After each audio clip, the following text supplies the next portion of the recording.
That made me recognize that there's so much of my truth that I'm suppressing because you're almost not allowed to be hood and Harvard. Whoa.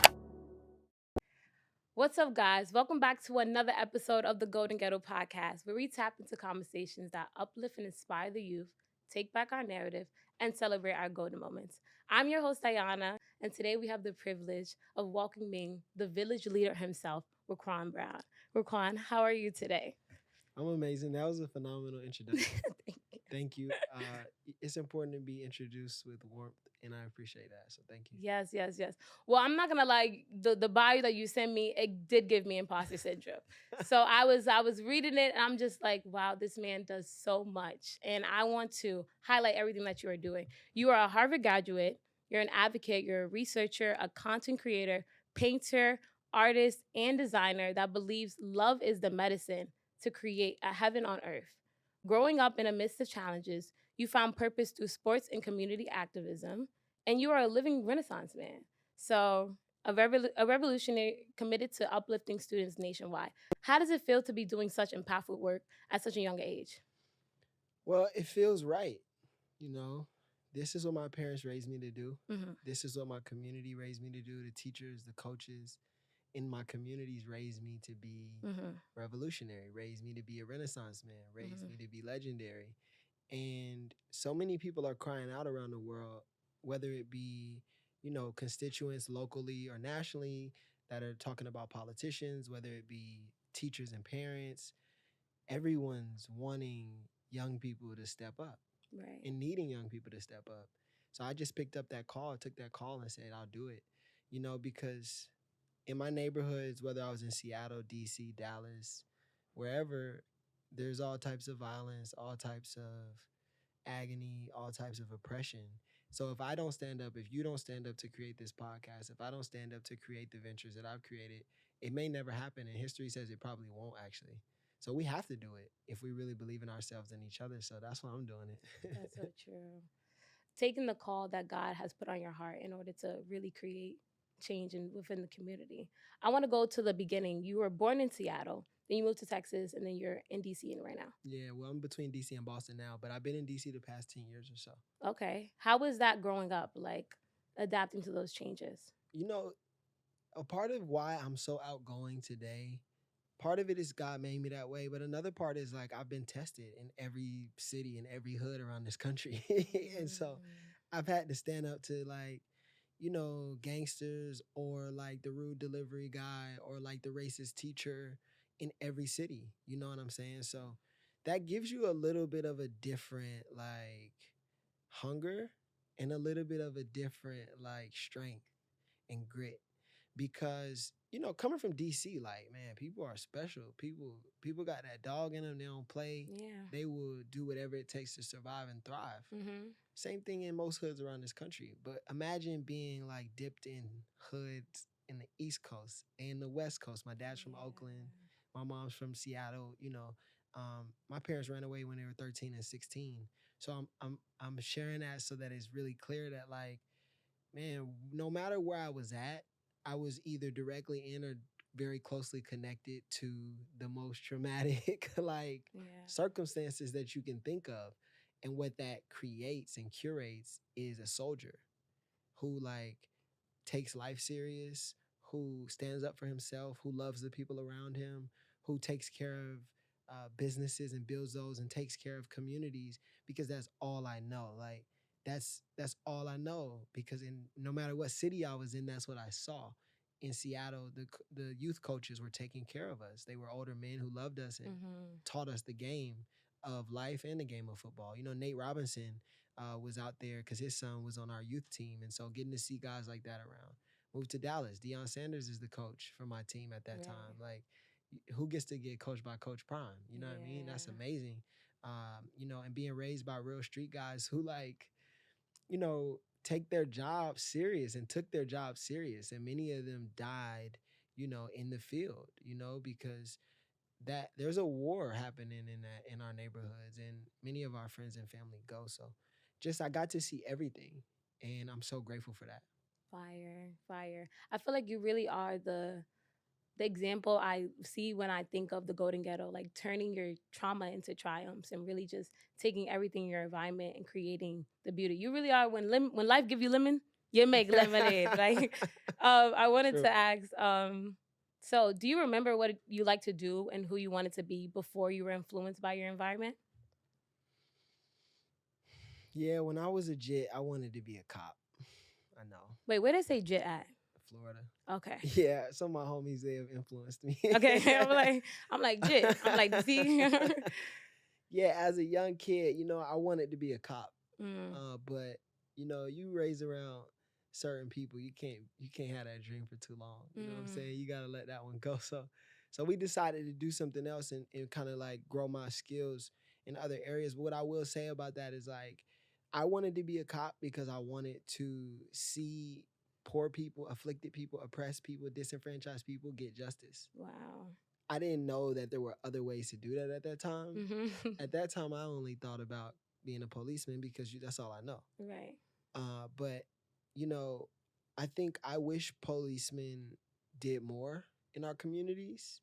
I wish you could have officers on your show that are like exemplary examples of fatherhood, of marriage, of love, of business and finance, of community activism. Unfortunately, those two tend to be really disconnected. Um, so no disrespect to the cops out there, but I just mean that, I wanted to be a cop because I wanted to be a superhero and take care of people. And that's how I thought I could do it. But you grow up and you start seeing more and you realize like the limits to this career, this occupation. So I decided to just do my own thing. Yeah. I mean, I think the cops should take the notes. Cops take the notes, and you might not be a cop, be a superhero in other ways. So how did your early environment impact your adult mindset? Like just going through and everything, and just like experiencing those experiences that you have. How did it impact who you are today? Well, I'm still traumatized, from like first time the police kicked in my door, maybe I was like 4 or 5. Wow. First time we lost somebody to gun violence, I was 5 or 6. Trigger warning for anybody out there who's sensitive to these things, gun violence and domestic violence. But, my granddad was shot in the head when I was 6, by his partner. So that's just a like very small glimpse into some of the traumas that we've endured in my personal life and in my family. And I still carry much of that trauma because, that's one time that the police kicked in my door. I didn't name the other 3 or 4, or the times we got pulled over and harassed, or like, the times that the teachers bullied us and were racist in elementary school, the times we got kicked out of school for standing up for ourselves. Mm-hmm. All of that is abuse and is traumatic. Right. And, I talk with my family, I talk with men all the time about this. Like, it's important for us to stand together, hold each other, because, our environments, man, they were tough. They're war zones. There's no other way to say it. It's like what we see happening to people all around the world right now, particularly in Gaza and Palestine. It's like, yo, this is atrocious. And so many people in our neighborhoods can resonate with that because they know what it feels like to be left for dead. Wow. And when you like grow up like that, it forces you to have a different hunger about life. You can't think about life the same. Like, essentially, I'm a refugee in my own country. So I have like the hunger of an immigrant parent, and I'm only 22, but I can't help it. Like, people want me to turn it off. It doesn't go off. Like, it can't go off. It's just who I am. So some of it is trauma, but so much of it is like beauty and valor and strength. Like, it makes a man, every superhero movie, the superhero's like afflicted or he's left out or like his girl doesn't want him or whatever. And he goes on to like shoot webs at the top of New York City all over everywhere. Yeah. So that's the way these stories typically work. We can't really do anything about that. But, I'm sad. I'm sad about a lot that has happened, but I'm grateful that, we still have a life to live. I'll say, like, I'm appreciative that, I still experience and feel some of this trauma because sometimes when you're really great, it's easy to lose touch. But when you're human still, you have no choice but to be humble and remain situated and seated amongst the most amazing people. Sometimes our accomplishments make us smell ourselves, Yeah. But when you remember, you still scared of the dark, or you still scared of trauma, or this trauma, or this violence, or this thing, or you still a little bit jealous over here, or you still ignorant over here. It humbles you. So I'm grateful to be humbled and like be able to be still because it's crazy out here, man. It's like it's a real war. Wow. Everything that you just said though. That was like it was just so much to take in.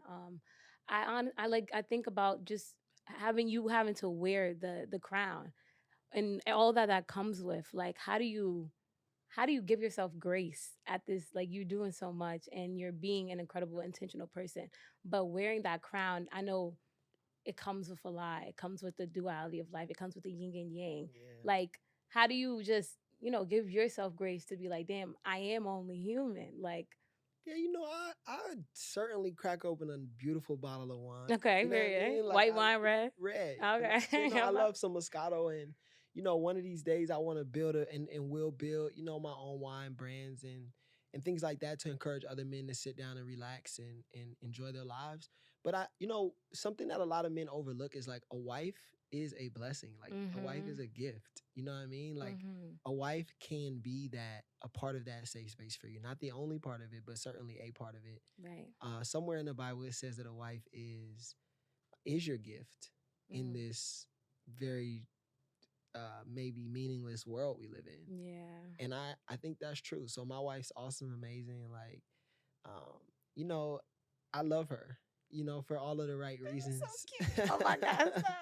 I love her for all the right reasons. And, she's a phenomenal friend to me. And that helps me out a lot. In addition to that, strong friendships, like tapping in with my homies and having real conversations and holding my homies accountable and them holding me accountable. That is rest. I think like people, because it's like you can either deal with the weight of being complacent and being emotionally distraught and not moving forward, or you can deal with the weight of doing it. And like I find more rest in dealing with the weight of doing it, because when you don't do it, now you make a whole trail of decisions that you're just trying to make up for the fact that you're not doing what you're supposed to do. So you're supposed to be like going to build that business, but you keep entertaining old boy just to distract you from the business. Or you keep going in the living room to talk to your mom, knowing she don't got nothing to say, to distract you from what you're supposed to be doing in your room. Or you could go and build that business and you start to, or whatever that thing is that guys you're doing, and you start to realize like, wait, damn, this is I can actually chill. I can breathe, And so I say pursue the things that are real to you, and the rest of the stuff will work out. Like the rest will come and the money will come and the success will come. It has to. It's like a formula. Yeah. If you do your part, the rest will come. Everything else will come. Yeah. The formula of life. Exactly. That's so true. You talk about creativity being your savior. Can you go a little bit deeper into this? Yeah, well, I'll be careful and, make it really clear, like Jesus is my savior. Creativity certainly has been a way that I exemplify who God is, because I was created in God's image. And in the first 6 days, God's like the dopest creative director we've ever seen. This man like made women and made men and made water and trees and oceans and like the skyline and like the sunset and the sunrise and the moon and the stars, and he put them in a certain pattern. Like shout out to all of our favorite creative directors and like Pharrell Williams and like Ye and like Virgil and those guys like have done amazing things at building, but they all got they get those ideas from God. Yeah, and can't take credit. Nah, at all. So I gotta say, like God made me like this. Like so I always embrace creativity. I always embrace building something new, because that is how I express the God in me. When we listen to like a Kendrick song and he's like, "Ain't nobody praying for me," or he's like, "They not like us." I was saying that. I'm like, well, you going somewhere else? But I'm like, shit. Whatever he's saying though, we feel that in our spirit. Nah, like it's real. This artwork is like spiritual work. It is ministry. And so we don't get caught in the box of like expressing God only through the pulpit and only through the pews, and the red carpet at the church. It's not just that, and the stained windows. It's like, nah, like you can actually talk about God through the way you pull up. Ooh. You can talk about God through the way you leave the party early. You can talk about God through the way you don't respond when niggas are hating. You know what I mean? Or when you respond in love when niggas are hating. Word. So that's what we do. We think of everything in terms of creativity, the way we speak, the words we choose to say or choose not to say, the perfume or cologne we wear or don't wear, the places we travel and why, the route we take when we're driving. Like everything is intentional, everything matters, and we try to have as much fun with that. Right. I feel like the Black community has like this stigma around choosing love with being soft, or like choosing the right way where, Like, so how do you like? What's your opinion on that, and how do you feel like we can get better as a community when it goes to just being in love and not considering that being something that it's not? Yeah, there's a lot of stigma and a lot of negative eyes and opinions on love, which I think boils down to like people hate God. Ooh. So God is love. So when you bring up love, we all get real tense. Ooh. And it's because we really don't fool with God. And like, I'm not mad at you for that, to be honest. I just wish we were more honest and we would just say, no, I don't like God. Because I can respect that more than like your actions show you don't love God or don't even like him at all, but you like talk like you do. And I'm not no better than nobody. That's not my claim. It's just like, let's be real. I'll tell you if what God said I don't agree with and I'm not doing it. I got to do it. The consequences of that, but I'll make that really clear. And I hope that we do that part because it's like, bro, you denying love doesn't hurt nobody but you and everybody around you. Right. You're not doing anything helpful for yourself to deny love. We're like attached to fear. Mm. Fear in our minds, like on my team, we talk about fear being the opposite of love. Yeah. So you attached to fear like that, you never gonna make room for God to come in your life and move. I was talking to a young man yesterday at the party, and I'm like, bro, do you love your homie? And his homie's like, I love him. And he's like, I don't love him. I don't love men. Mm. And, I'm like, bro. Toxic. And your homie's like an alcoholic and like struggling to even walk right now. Like maybe he actually needs your love, bro. Yeah. Like your love might save his life. So I'm disappointed, in terms of like our relationship to love, but God is God. So at the end of the day, we got to answer to him. So who cares what I say? Like what I say is going to be cute or it's going to feel good or whatever, but I'm just a messenger. Like I'm straight. I got my route that I'm taking. I'm knocking on 7 doors or whatever I got to drop off this mail. And I'm going home to go to sleep. What you do with the mail I give is up to you. Yeah. I hope you take this letter serious. Yeah. And if you don't, what can I do? Yeah.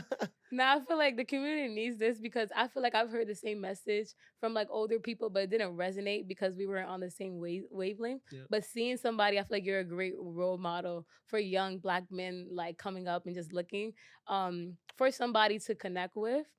And honestly, the next time I see a hater, I'm gonna tell them, you don't love God. So I really don't care what you say. That was great. I'm like, yo, I can use this tomorrow, maybe today. That's so funny. I want all the young kids to know, like, as a man, the greatest thing you could ever do is love somebody. Mm. The reason why we're so violent, the reason why we're so scared, the reason why we're so tense is because we don't want to let nobody in. We're scared of the harm that has happened to us. Some of our mothers abused us, our fathers abused us or abandoned us. The government, the state, the school, the jails, the community worker, the social worker, like so many people have caused harm that we turn ourselves into brick walls and don't let anything in. The problem though with that, like I understand it and I've done that before. The problem though is you will never grow. You'll stay stuck. In order to ever grow or change, you have to let go. Yeah. And like I'm so happy because I know there's somebody gonna listen to this part right now. Yeah, replay like that moment for them. Like cue the music. This is that moment, you know what I mean? But you gotta let go if you want it. If you don't want it, that's also okay. I don't have no hard feelings for you if you don't want it. I'm not making you want it. I'm not telling you what you have to do. I'm giving you an option because only you know if it's in your heart that like, I want more out of life. I want better. I don't want to be like what I saw. If that's true, you have to open yourself up. You have to sit back and relax because God is God. I'm not supposed to talk about God because like I run a tech company or I run a consulting company or I'm a community activist and you're supposed to keep it neutral. It's like I would be lying to you if I don't bring up God. Right. You can't trust me if I don't talk about what's true to me. You shouldn't trust me to be your mayor or your new unicorn founder or your favorite rapper if I won't tell you what I really believe when I'm at home. Facts. You know what I mean? Facts. No, seriously. Speaking on letting go, I feel like you had to let go and sacrifice a lot of habits to become the person you are today. Yeah. So what did you sacrifice to be able to be who you are growing up? Yeah, I mean, that's a good question. A lot of what you sacrifice, all right, what I had to sacrifice coming from where I came from.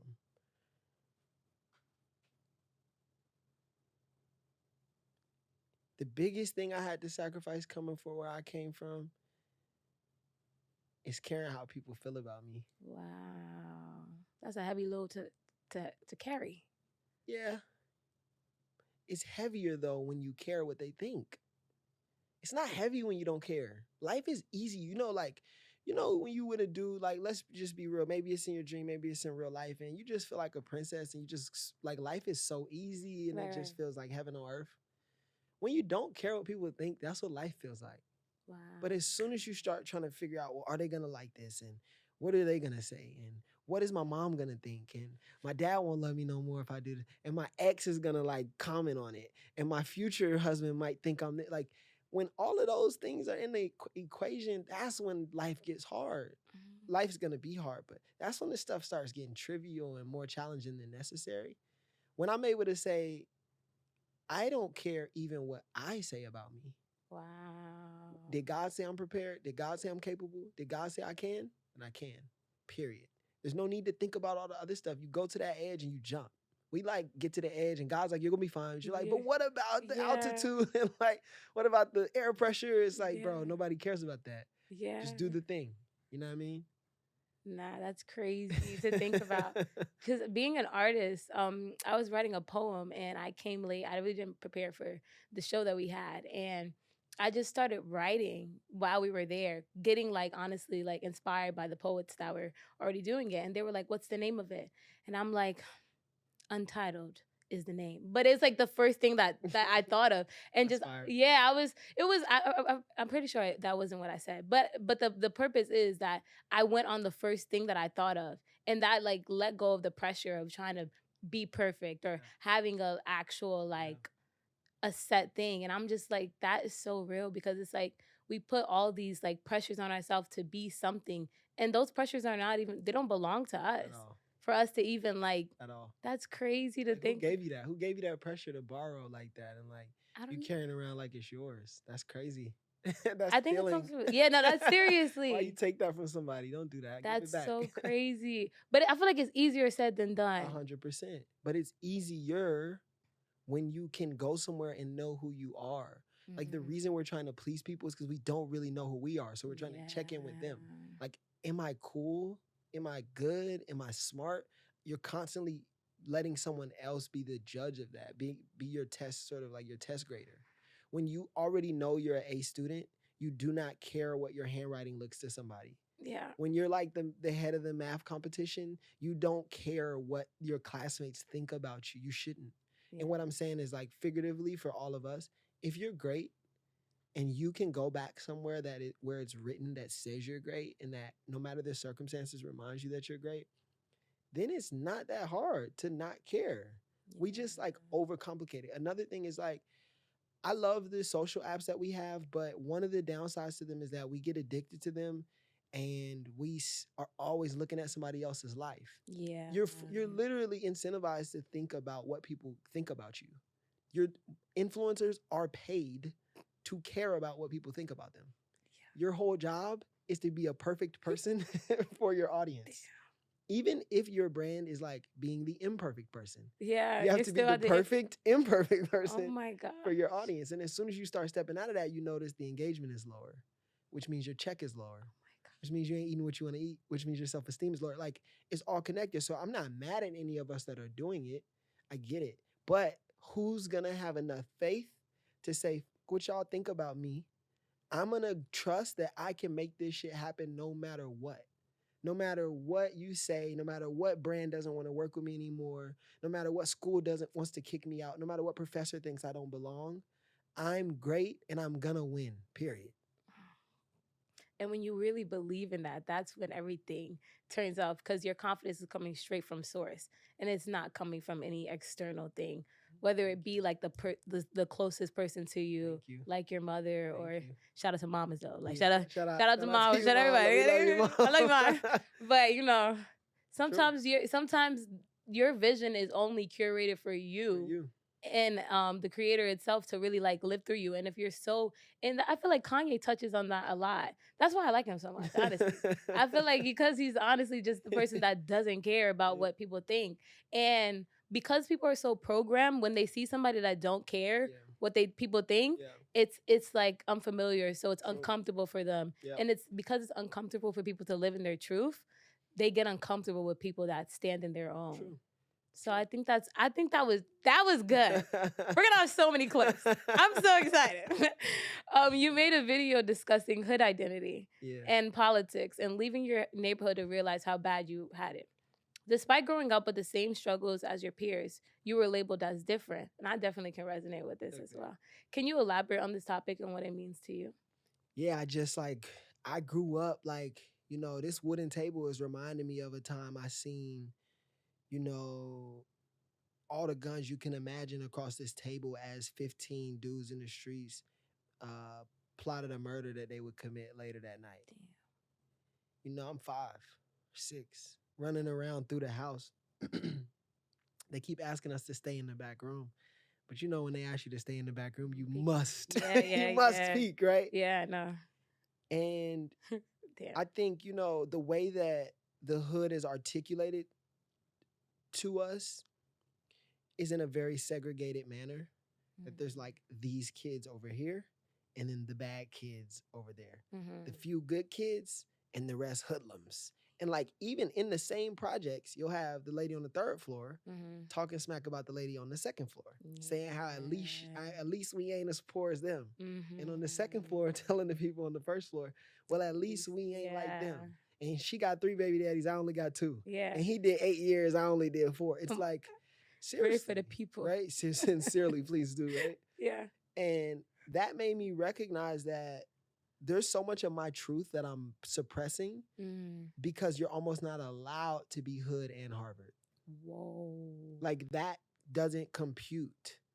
We want the easiest, like we're AI before AI. Everybody's scared of AI. Doesn't make sense to me because you already are God's AI. You are God's iPhone. Yeah. You already, you're programmed in many ways. You're scared about like somebody else's program. Like reprogram yourself first. Like software update yourself. Yeah. Self. And then we can like worry about what something else will do. And my point is that in our own internal software, we like to not have to think that much. So as soon as we see a Black person, we just cast them to a certain place. So when he starts saying Harvard, it's almost blasphemous because you can't do that. That doesn't compute in our system. And so I'm just like made that post to really say, yo, forget that. Like, believe that whoever you are, whatever you went through is real. If you grew up in the trenches and maybe you're just the kid who read because you were scared of the windows getting shot through, so you read on your floor, you're still traumatized. You're still from that environment. You still gain the armor that comes with making it through that environment. There's nothing wrong with you. You're not good enough because you didn't kill somebody, or not good enough because you never robbed 3 people, or not good enough because your dad didn't get killed, or because your dad didn't do time. Like your parents stayed together and now you think that you're not hood. Like the definition of hood is not you. It's not like what you do. It's the environment you're in. So solely being in that environment, whether you got bused to a private school or not, you're still a hood kid. Even kids that like they move to the suburbs and they mom and daddy super hood, you are a hood kid getting raised in the suburbs. Very true. You know what I mean? Like nice. It's light, and I want us to embrace our culture in that way. Like a lot of us grew up poor. A lot of us grew up with violence around us, and that taught us something. We have to embrace that because when you go to the marketplace trying to get a job, when you put your resume in, when you start that business, some of what you're denying or forgetting about yourself is actually what's gonna make people buy into you, make people hire you, make people buy and purchase from your company. It's like, I came on this show because it's called Golden Ghetto. You know what I mean? Like, where do we get to hear that? I remember in the hood, we used to always call shit like Ghetto Fabulous. It's like, hello. I appreciate that. I love the culture. This is my culture. Right. And our culture is being shopped on every major platform, and we're not in control of it. That's terrible, but it's because we try to distance ourselves from our culture as much as we can in many times. Yes. And in many ways, and I don't believe in that. Me neither. I don't do. This is why I'm here right now.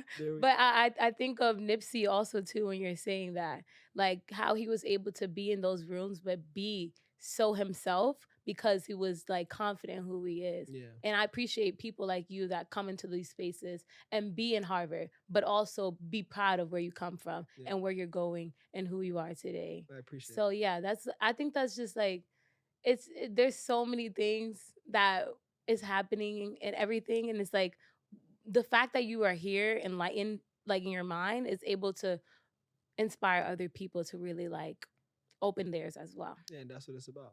The quote, when you speak about the graduation process being bittersweet due to the duality of emotions involved, what are your thoughts of you like graduating today? First of all, man, I'm so grateful. I was just about to say, hold on, we got a big fish up in the building. I'm reading that. I didn't process that. Hold on. He's a graduate. I don't really. Thank you. We got the next Obama in. We got November. Thank you. Too much. Thank you. Yes. I mean, it's amazing, you know, for many of the reasons that you just said. Like, the sky's the limit, you know. I say swimming through the trauma, got that from my mama. I've been studying at Harvard. I guess I'm Obama. Hey, revolutionary. Yeah, or one of those. Like, not too much. I'm like, I feel great, you know, like to be in this position. I feel like a draft pick. You know what I mean? I feel like I got drafted in the first round. But what's most unique is like, this is like golf. There's just like one position, two positions open, 3 seats open. There's not that many. This is like tennis. It's like, this isn't the NBA or the NFL where you have a team of people, 5, 10, 30 people get drafted at a time. This is like, no, there's one guy that's Obama. There's one guy that's RuQuan. There's one guy that's Jay-Z. There's one guy that's Ye. Like, there's one guy in many of those circumstances, and there's one woman that's Serena. Like, there's one Oprah, you know, and I feel that way. And I hope we all feel that way about ourselves. But it was bittersweet graduating because, man, you know, Harvard stands for a lot of foolery, a lot of ignorance, a lot of terror, a lot of disgust, a lot of poverty and plague. Like, that school contributes to, and the people in it and the brand, like, contributes to so many things that are detrimental to the success of the world. Simultaneously, that school contributes to so many positive and beautiful things in the world, particularly in research and tech and innovation and finance and banking. Some of the, you know, cream of the crop. And so dealing with that at the same time, that double consciousness, as one of our favorite authors describes, you know, in Du Bois, it's tough to deal with. It's tough. I think that may be what the hardest thing to deal with in life for me up to this point is anytime there's this sort of like duality of thought. It's like, I'm from the hood, but I don't quite fit in. I'm super smart, but I don't fit in with the Harvard kids. Like, Harvard's great, but also Harvard sucks. Yeah. Like, I love my mom, but there were also these things she could have done better. Yeah. I love myself, but there's also these things I would fix. It's like that sort of anxiety created in the middle of that is what's been most difficult for me. So I'm happy to have graduated, but I also like am sad that the school isn't better in many ways. Yeah. When I didn't have people like in my environment, I often looked outside of my, like, if it was like mentors online or something, or reading a book. Like, James Baldwin was somebody that definitely helped me like open up my mind and everything. And there was a quote that I thought about when I realized that you were gonna graduate. I mean, boycott your graduation.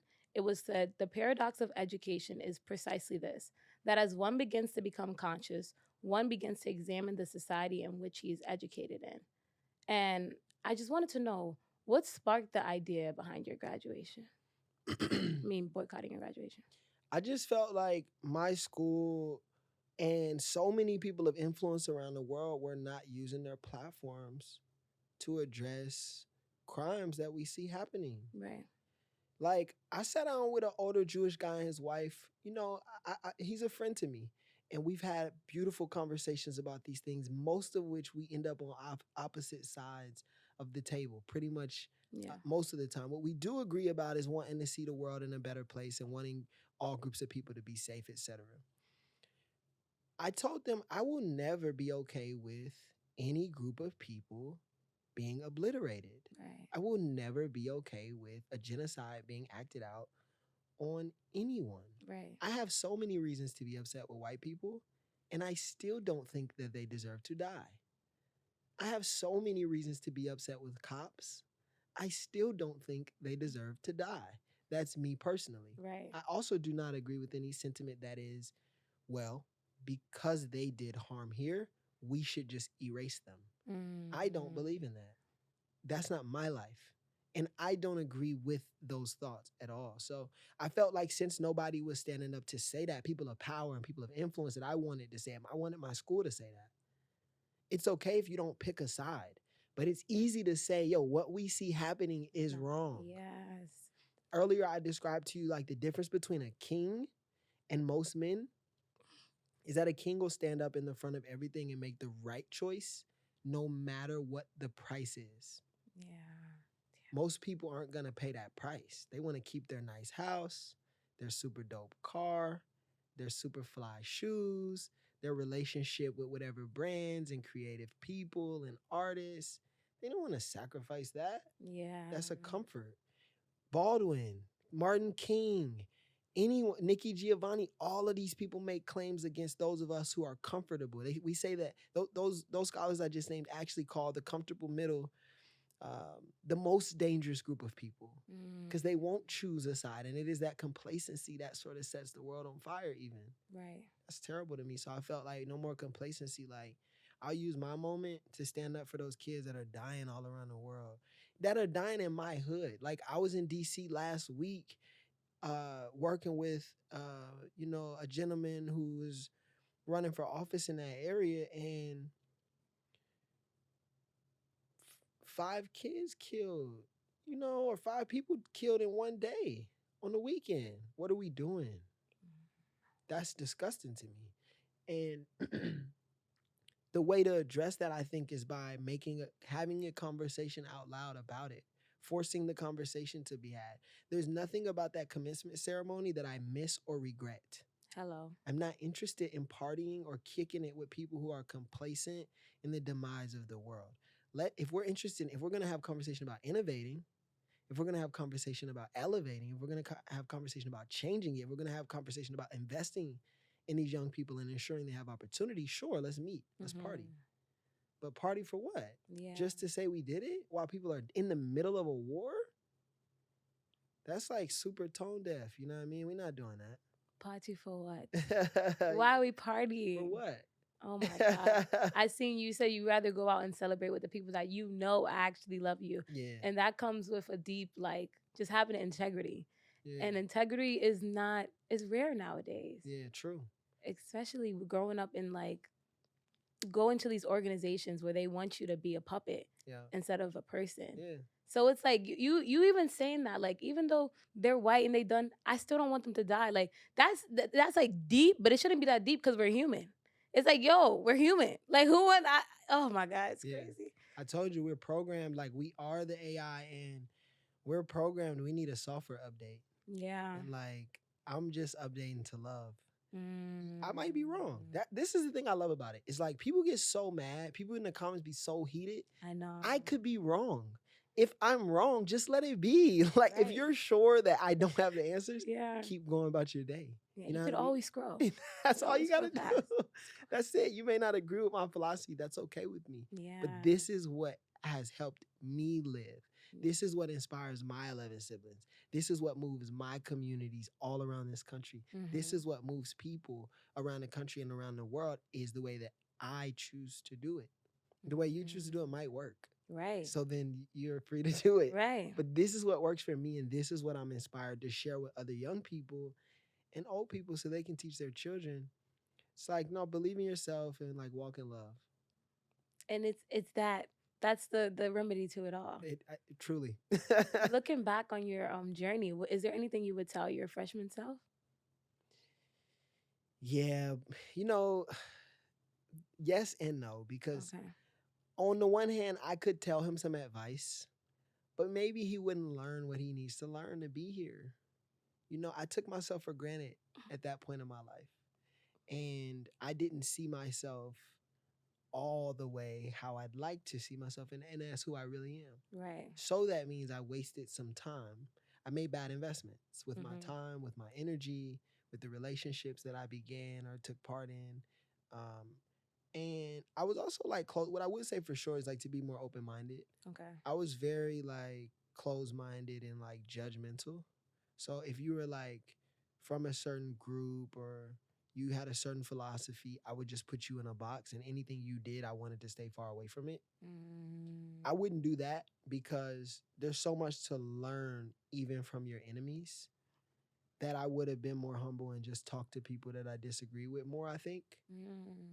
You know what I'm really thinking about is like, so we'll talk on the episode later about Sparks, which is the tech company we're launching and like fundraising for over the next few months. But you know, me and my homies, we hated on all the consulting and all the investment banking kids who are making like $100,000 or more right now. They live in New York with their friends. They live nice. They have fun. They work long hours, but they have a good time. And like, there's this stigma between like the artsy Harvard kids and like the consulting and investment banking kids, because the consulting and IB kids are like, we call them sellouts because they're going to do a job for a corporate company that doesn't help the world and like just make a bunch of money. But then the artsy kids are like trying to hold on to the world and like do the right thing. I just joined the artsy kids because I felt connected to that like sort of revolution against the man in that way, against the power. Right. But if I could go back, I would be more patient and listen, because I had no idea about Harvard. I shouldn't be picking a side on my first week. You need to shut up and like listen. You don't go to the streets and just like, that guy has a red shirt and he says come on, and you go with him. Right. You wait and you like meet all the people. You learn what's going on before you pick a side, and you might choose still to stand alone. But I should have been more patient. I don't regret like where I am. I love my life. I love being an entrepreneur. I love starting my own companies. But there's some stuff I could have learned. Even just like doing a year at an investment bank for the summer would have changed my resume in a way that would have been impactful for my right now. Wow. So that's what I want young people to know is like, if you're at any of these schools, Spelman, Harvard, wherever, like, or even in the work field, you know, it's easy to get caught up in like joining a gang, like the Republicans or the Democrats, or like the art kids or the other kids. And it's like, that has never helped me win. That's only like blocked opportunity for me. So I wish I didn't do that. Fire. What inspired you to create Save the Students? You know, after we built Love One, which was a fashion line that raised money for gun violence survivors when I was in high school, and I continued that through college a little bit, I wanted to build something that I could directly work with parents, teachers, coaches, and students to make sure that students had the tools and their leaders had the tools to best help them be successful. And so Save the Students is all about that. It's like making sure that students get the resources that they need, working with their leaders to ensure that they understand the students better, and that they do whatever it takes to help their students get over those humps to really win at life. Win at life in the classroom, win at life in their friendships, win at life in their businesses, even if they're young, starting those. We want to help build more superheroes. Right. Will you have any like long-term goals for it, like collaborations you want to do? Well, you know, with the nonprofit right now, we're pacing ourselves and being patient, and we understand that some of our ideas will come to scale as time goes. Right. But right now, we're focused on our for-profit ventures because we believe that a lot of the impact that we're making, and like I believe like so much of the impact is by me showing up to shows like this and like sharing my story.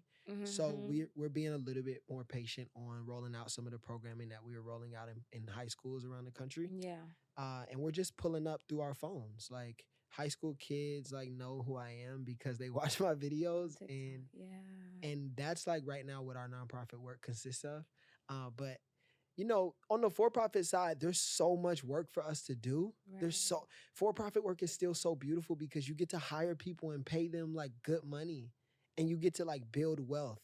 Because with that wealth, you can use it to impact the people you want to impact. Seriously. The nonprofit industrial complex is like this hamster wheel of like having a little bit of money, running some programming, having no money, having the hope that you can fundraise to get more money. Yeah. Running a program, having no money, hoping that you can fundraise to get more money. And it's like that, it shouldn't be that hard. Yeah.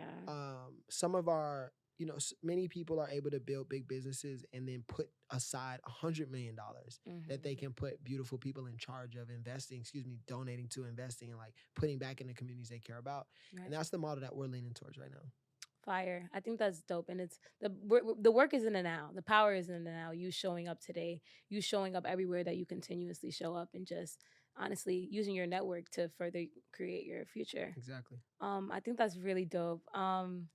But you are a Renaissance man. You are a designer. You're a community activist. You do so much. And I feel like being a Renaissance woman myself, a lot of people always say like, Jack of all trades, master of none.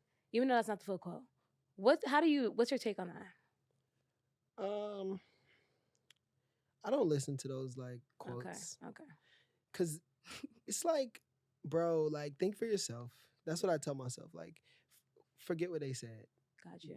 Like, master of none. Like, there's another part that they left off too. I can't remember what it is, but when you look into it, it's like I don't remember. But the point is, there's always something missing from the phrase. Yeah. No matter what the phrase is, like they're gonna tell you love is hard, or they're gonna tell you love gets you killed. Or it's like what, but there's always a missing piece. Right. And so I say, think for yourself, or like go to God and ask Him for the wisdom, because people are stupid. If like, sorry people, but like. If we had the answers, bro, the world would look different. Yeah. Like, we obviously don't know. Like, those quotes are not helping us because look at our communities. It's true. Look how segregated our cities are. Even in New York, which is, like, supposed to be such a melting pot, it is still so segregated with this type of tax bracket living over here. And, like, people don't know about outside of New York City where, like, there's so much more money and there's, like, this many Black people over there. Yeah. My point is, we don't have the answers. Right. So, master of none, Jack, whatever you choose, God bless you. Like, I hope you do what you love. That's not my problem. That's not my problem. Oh, man. There's like a TikTok song. It's like, that is not my problem. I don't know if you've seen it. No, I haven't. Okay. Because, you know what I'm saying? I've been working. Okay, I've been working, but we're going to hire somebody on our team who's going to be in charge of making sure I stay up to date on everything culture. Like, I want to know all the new trends every week. Yeah.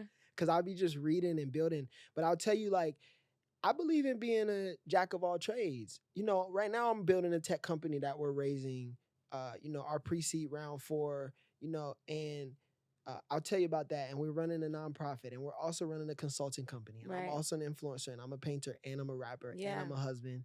And she's running a creative direction company, and she's running a Christian ministry. Like, we're never going to stop, because if God, in that 7-day period, on the first 6 days, He made all of those things, that told me something about myself. If I'm created in God's image, I too can create all of those things. I don't need to just make trees or just make oceans. Right. I don't like make oceans and trees and birds and dogs and people and cats and fish. There we go.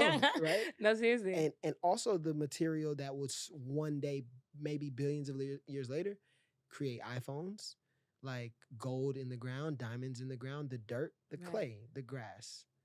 Like, so much. So we're never gonna stop. We're never gonna stop doing that. We have to.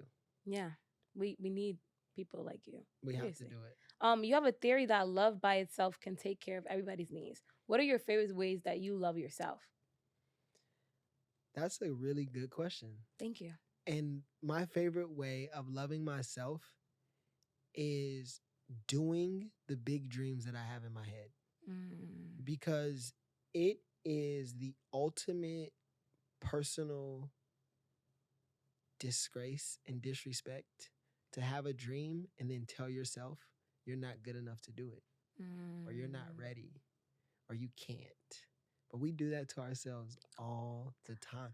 Like, you wouldn't even do that to your best friend. Yeah, no. Your best friend be like, I'm ugly. You be like, girl, don't never say that. Like, I'm about to write you a poem about how beautiful you are. You like on Instagram showing everybody. Yeah. But then you're like, yo, I want to build something. And you're like, nah, you can't do that. Yeah. And you just go on about your day. I try to treat myself how I would treat my little brother. I'm always going to stand up for him. I'm going to make sure all his questions are answered. I'm going to make sure he's confident and fly and ahead of his time, and that he believes in himself. So I try to like talk to myself like I'm my own little brother. And that means that if I have the wildest dreams, like for example, there are not that many billionaire, especially young, but Black billionaire founders. Now, I don't think that Black billionaires are going to solve the world's problems. That's not why I'm pursuing building a large company. Right. I'm pursuing building a large company because impact and magnitude are signals as to how important, how meaningful, and how great something is. We know what iPhones mean to the world because how big the company has become. We know what, insert, for example, Tesla or Google. We know what they mean to the world because of how much they've grown. All I'm suggesting is that I am allowed to create something that is that meaningful. Right now, there's no Black people that are building tech companies that large. That's problematic. I feel called to, and I am called to, in the same way that Ye went and broke down the doors, like being a producer rapper, and then went and broke down the doors in footwear and fashion, and like opened the doors for Virgil and for Jerry Lorenzo of Fear of God, and Tremaine Emory of Supreme, and no disrespect to Pharrell, because like Pharrell came first, but like all of those guys working together and like opening the doors for ASAP and his crew. I feel called to open the doors in tech for Black people that come from our environments to build big companies. And that's why we started Sparks. Sparks is all about helping you use your underutilized contacts. Because people like you and me that are entrepreneurs, that are artists, especially in cities like New York and Boston and DC and Atlanta, you're meeting 3 to 5 new people every day. Yep. And you forget to follow up. And then when you finally remember, maybe you don't know, like, has it been too late? What are they going to think? Is it awkward? And so we actually are building a tool right now that'll help automate those conversations for you. And as soon as you meet them, you'll put their information in. You'll give us a little bit of details about where you met, why you met, what you want to do next. And when the time is right, we'll send you a message to say, hey, it's time for you to send a message out to them. And we'll actually even give you a prompt to make it just that easy for you, because we want to make sure that, for example, you and her were talking about potentially collaborating on something, and it's like, it's easy to forget. We're talking about doing another project. It's like so easy to forget those things. We want to make sure we stay on top of them, because it's going to increase the money we make. It's going to increase the strong relationships we have. And it's ultimately going to increase our quality of life. Because, for example, like my partner reached out to me late yesterday to say, yo, I'm having a party. It's like one text message. You're like one text message away from a good time, one text message away from a job, one text message away from an opportunity. And we're just going to make it a lot easier. We're going to create an intersection for all your opportunities. So that's what we're doing at Sparks. And, we're raising $3 million by August 1st. And that's a big goal for us, being 22-year-old founder, just graduated. But we're going to do it. And we have to do it because it's time. What Michael Jackson did with music, what Jay-Z did with business and music, what Jay-Z and Beyonce did with music, what Kendrick's doing with music and with numbers and with the charts. It's like we have to do that in tech. And what I'll say is, like, this is a bit of prophecy, I think. It's that, like, for the last generation, it was all about having a shoe. Everybody wanted to, like, have a shoe. Every rapper wanted a shoe. Every ball player wanted a shoe. I think over the next 15 years, you'll see rappers and ball players and people of influence desiring to have a tech company. It'll be about, can you make an app that impacts people? Can you make an app that changes the world? Because so many people right now that are influencers have an ecosystem of hundreds of thousands of people. They could literally just understand their audience, put together an app that fits that audience, and build something that's incredible and that would change their family's life and the world forever. So we're going to do that, and that's what we're doing at Sparks to make it easier for everyone else to do it. Listen, sparkle me up today. I really feel like that's something that that's an ad. We need it. I'm telling you, listen, if I got you on ad. No, that's something that's missing in these things. Because honestly, that's why I really was going hard on this podcast. I was like, I have a network, but we don't ever come back and make something that's not only just valuable for us right here, but valuable for the community outside.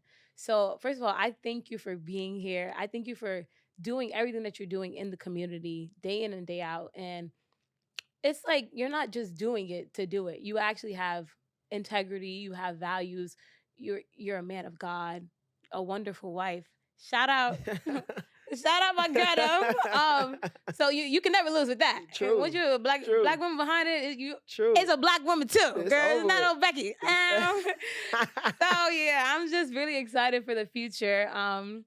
I appreciate you for being here. And hopefully I can have you back in the future when the app comes out on another episode. Absolutely. I'm honored. I just have to rap before we go. Oh, come on now. Come on now. I'll look right in the camera for you. Let's go. All right, check. No condemnation in Christ Jesus. Better believe it. Me and my brother came up together. We never leaving. I've been dodging and weaving all of the demons. We work from morning to evening. All the content oversaturated. Granny proud. She say she glad I made it. So all I ever hear is congratulations. And I'm grateful for it, but I don't really think Granny know that we just getting started. We gonna go as far as we can go. Me and all my friends, the ones I used to go to the store and steal a whole bunch of snacks because we ain't had no dough. Now I apologize to the whole city for the thieving. And sometimes the young kids doing crimes and they got a good reason. I know it probably won't make sense if you don't come from it, but it's dangerous in their home, so they run from it to the outside, and they down the slide, and they down the ride. Even if they die, they won't testify against their own mans or their own friends because they don't want to die. I won't tell a lie. He had wings before it, but we just ignored it. I forget the rest. I'm living in moment. Hold on.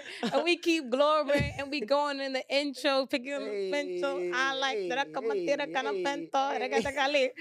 where to though? Now you ate that. A little cultural diffusion in that moment. I don't speak Spanish, y'all. I do not speak. That was mumble. But I'm not going to lie. Everybody else got to come harder than you because I ain't never had no rapper get an outro for me. That was crazy. Thank you.